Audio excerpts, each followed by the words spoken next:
Hi everyone, Miss DeVries here. Thank you for joining me today for another reading of Wish by Barbara O'Connor. The last time we were together, Charlie found a note that Audrey received in her lunchbox from Audrey's mama. Charlie thought it was very sweet, but it made her a little sad because she never received anything like that. She chose to keep that note under her pillow. Let's see what happens next. Chapter 25. The next day at Bible school, we made bottle cap magnets with the 10 Commandments on them. Then we played some game where we had to wrap ourselves in strips of crepe paper, like Joseph's coat of many colors, and race around an obstacle course. I guess Miss Rhonda didn't remember about Howard and his up-down walk when she thought up that game. He came in last and ripped his coat of many colors, but he didn't seem to care.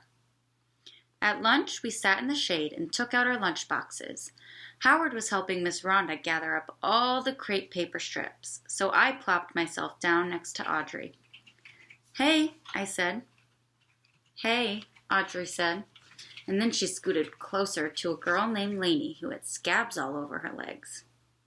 I couldn't believe she'd rather sit closer to a scabby-legged girl than me, but I guess she did. I told her I was sorry about that kicking and shoving, hadn't I? I didn't know what else I could do to make friends with her. I opened my new lunchbox and took out the things that Bertha had packed for me. A bagel with peanut butter, strawberries in a margarine tub, some cookies she made that were kind of burnt on the bottom. Then I took out the note that I had written the night before. The one that said, "I love you very much, Mama." I opened it and held it out in front of me. Then I cleared my throat so maybe Audrey would look my way and see that paper. But she was busy stirring her yogurt. So I tossed the paper on the grass almost in front of her. "You dropped your trash," she said. "What?" "That's your trash." She pointed to the paper. "You mean that note?" She shrugged. "Whatever." "It's from my mama," I said, rolling my eyes. "She's all the time doing that." I nudged the paper a little closer to her so maybe she would read it. "I thought you lived with your aunt and uncle," she said. "Well, not all the time. I mean, most of the time. But my mama comes to visit a lot, and she's always writing these notes." I knew my face was beet red, so I kept my eyes on the ground. Audrey made a face. "You're not supposed to lie at vacation Bible school." She said the word Bible real loud and mean-sounding. Before I knew it, I was standing over her with my fists balled up and my heart beating like crazy. I felt red-hot anger settle over me like a blanket. I wanted to stomp on her perfect sneakers. I wanted to yank those butterfly barrettes out of her hair. But then Howard came up from behind me saying, "Pineapple, pineapple, pineapple." Audrey grabbed her yogurt and lunchbox and stood up. "Y'all are crazy," she said, and stormed off toward the church. "What the heck, Charlie?" Howard said. "You gonna smack somebody at church?" I dropped back down to the grass and began throwing my bagel and stuff into my lunchbox. Howard sat beside me. "Why are you so mad?" She said I lied. "Did you?" "No." I snatched that stupid note up and tossed it into the lunchbox. He looked at me over the top of his glasses the way some old grown-up would. "Then no reason to get mad." He peered into my lunchbox. "Are you going to eat that bagel?" It took me a while to simmer down, but I finally did. Still, I sure wasn't in the mood to memorize Bible verses. When it was almost time to go home, Miss Rhonda told us to go inside and help set up the chairs for Sunday school. As Howard made his way toward the church, T.J. Rainey followed behind him, walking in an up-down way like Howard. He looked around to make sure everybody was watching, a big old grin on his face like he was the funniest person in the universe. Suddenly, Howard turned around, but TJ didn't even stop. He kept walking toward Howard. Up, down, up. down. And then I couldn't believe my eyes. Howard just turned back around and went on his way like nothing had even happened. Well, I can tell you for sure there weren't enough pineapples in the world to keep me from running straight at TJ, full steam ahead. I kept my arms stiff in front of me and bam!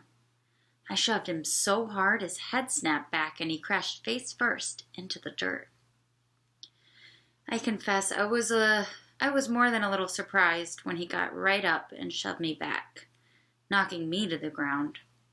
I scrambled to my feet and was ready to haul off and bust him one when Miss Rhonda stepped between me and TJ, with her fist jammed into her waist and a look of pure horror on her face.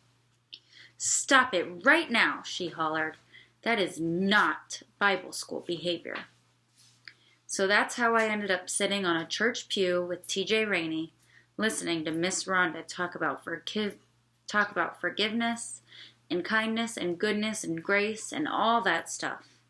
It seemed to me like Audrey Mitchell ought to be sitting here in her perfect sneakers while Miss Rhonda quoted some stuff about doing unto others. Every once in a while, TJ shot me a glare, and I shot one right back. When Bertha came to pick me up, Miss Rhonda had to go and tell her what happened.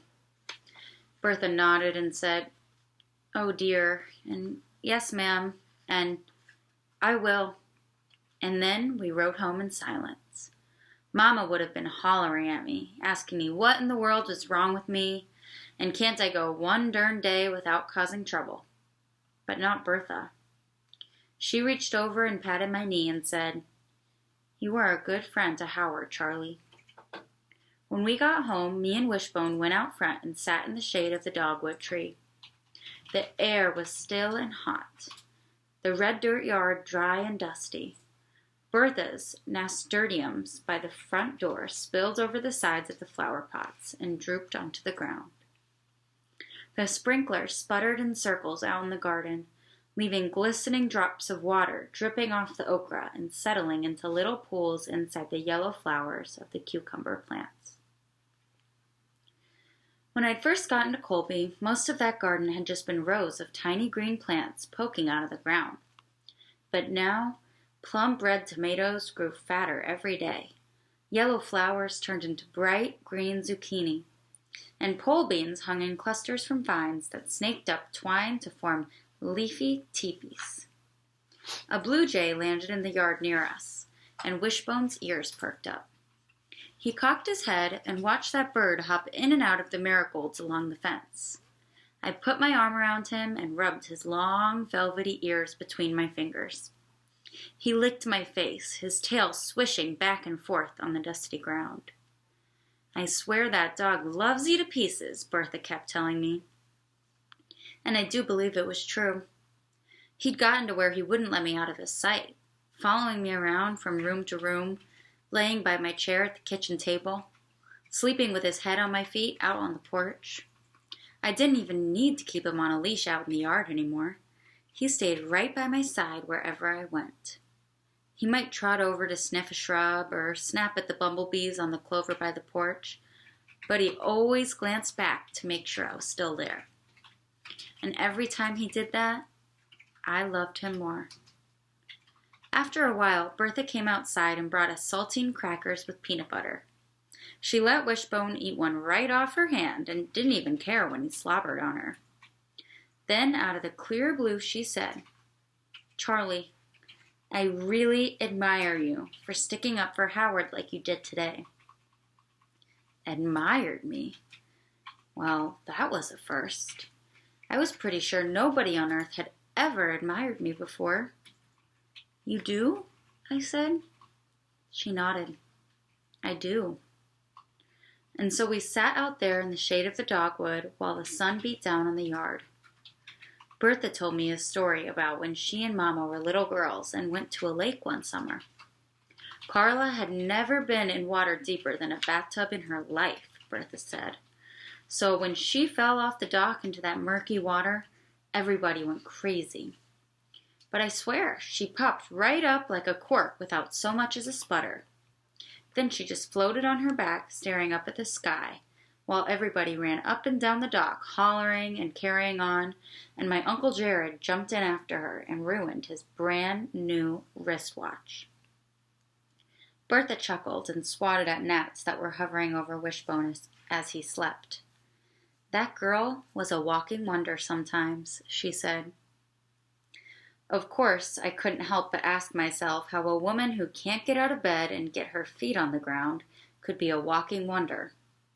But I was still basking in the glow of being admired. So, for once, I kept quiet and didn't mess things up. And one time, Bertha went on, she snipped all the buttons off my blouses. She cut the air with her fingers like scissors. Snip, snip, snip, right off onto the floor. "Why'd she do that?" "Beats me," she said. "She did the craziest things you ever saw." She reached over suddenly and grabbed my knee. "Well, not crazy, but just, what kind of, odd." She let go of my knee and went back to swatting gnats away from Wishbone. About the only thing I can remember our poor mama ever saying was, "Carla, stop that." I nodded. I had a perfect picture in my mind of little Carla snipping those buttons. Snip, snip, snip. Before long, Gus's car came bouncing and squeaking up the gravel driveway. "Hey, Butterbean," he called out the window. Then he got out, kissed Bertha on the cheek, patted Wishbone on the head, and told me I was a ray of sunshine at the end of a long, sorry day. That night in bed, I laid on top of the cool sheets with Wishbone's soft, warm body next to me. I thought about my broken family back in Raleigh and wondered if they were thinking about me, a ray of sunshine at the end of a long, sorry day. And that's the end of chapter 25. Join me next time to see what happens next in Wish by Barbara O'Connor.